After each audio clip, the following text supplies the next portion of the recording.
असतात तर त्यांची दखल आपण घेतली पाहिजे. तर ही पूर्ण फुलाची पाकळी म्हणून आजचा हा छोटासा सत्कार सभासदांनी स्वीकार करावा त्यांची विनंती.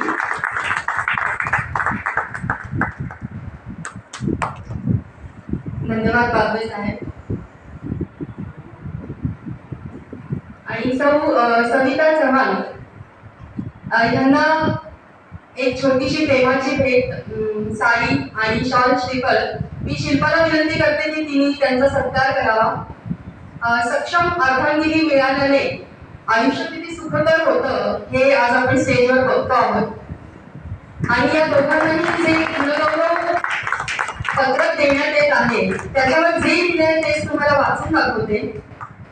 श्री संत ज्ञानेश्वर यांचा अभंग अवघाची संसार सुखाचा करीन आनंदे भरीन तिन्ही लोक. श्री संत ज्ञानेश्वर माऊलींच्या या अभंगातून बोध घेताना सौ सविता व श्री मनोहर शंकर चव्हाण या दाम्पत्याचा सुखी संसार जनहितार्थ चालताना पाहून हा सर्वांनाच प्रेरणादायी ठरतो. समाजातून फिरत असताना चव्हाण दाम्पत्याचा सेवाभाव जनमानसात उठून दिसतो. शांत स्वभाव, स्मित हास्याने प्रभावित करणारे नेतृत्व, सकारात्मक दृष्टिकोन, नैतिक मूल्यांचे जतन करताना वैवाहिक जीवन प्रवासातील ही एक मार्गदर्शक अनुभव जोडे.